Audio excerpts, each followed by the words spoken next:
పెళ్లి గురించి అందులో కచేరీ గురించి మాట్లాడారు అని చెప్పి నువ్వు ఒక రెవల్యూషనరీ స్టేట్మెంట్స్ ఏవో పాస్ చేసావు కదా. పెళ్ళిళ్ళలో నేను కూడా పాడతాను. ఓకే, మొన్న రీసెంట్గా ఈరోజు ఇండియాలోనే టాప్ మోస్ట్ మ్యూజిక్ డైరెక్టర్ అయిన అనిరుద్ధ్ కూడా పెళ్ళిలో పాడారమ్మా. ఆయన ఒపీనియన్ ఆయన చెప్పారు. నేను ఇప్పటి వరకు పెళ్లి కచేరీలు ఎందుకు చేయలేదంటే అని వరల్డ్ మ్యూజిక్ డే సందర్భంగా ఒక గొప్ప సంగీత దర్శకుడు ఆయన పాయింట్ ఆఫ్ వ్యూ ఏంటనేది ఆయన ఎక్స్ప్లెయిన్ చేస్తే, నీలో ఉన్న ఇన్ఫీరియారిటీ కాంప్లెక్స్ మూలంగా అది నిన్నే అంటున్నారు అని అనుకొని అది నువ్వు ఓన్ చేసుకోవటం తప్పు కదా తల్లి. అసలు ఎవరన్నా ఫీల్ అవ్వాలి అంటే ఫస్ట్ నేను ఫీల్ అవ్వాలి ఆ ముక్కకి. ప్రవస్తి, నేను మీ అమ్మగారిని నువ్వు అని సంబోధించినందుకు నీకు బాధేసింది, అది అసలు సంస్కారమా అని మాట్లాడావు కదమ్మా.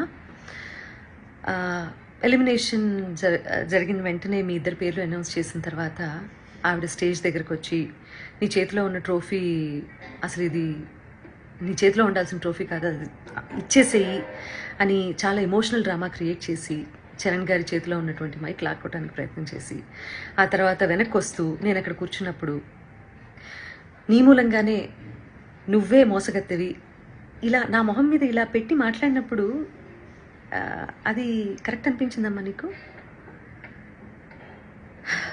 నేను ఇలా నమస్కారం పెట్టి ప్లీజ్ అన్నాను, అంతే కదమ్మా.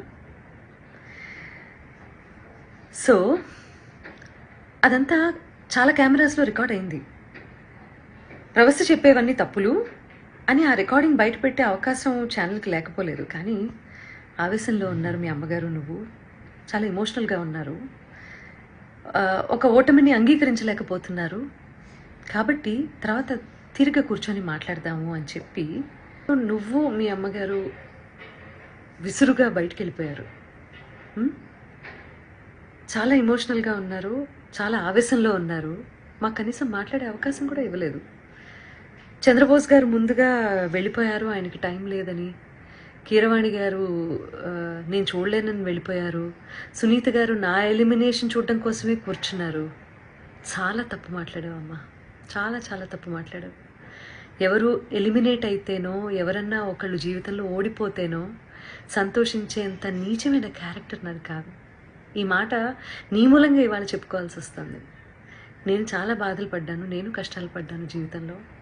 నాకంటే లోయెస్ట్ పాయింట్ అనుభవించిన వాళ్ళు నా తోటి కళాకారుల్లో ఎవరూ లేరని నేను ఈరోజు చెప్తాను. అలాంటి నేను ఒకళ్ళ ఓటమి నేను ఒకళ్ళు ఏడుస్తుంటే చూసి సంతోషించే రకాన్ని కాదు. ఏడుపు విలువ నాకు తప్ప ఎవరికి తెలియదని నేను ఫీల్ అవుతూ ఉంటాను. నాకే బాగా తెలుసమ్మా ఏడుపు అంటే ఏంటో, ఓటమంటే ఏంటో, జీవితం అంటే ఏంటో.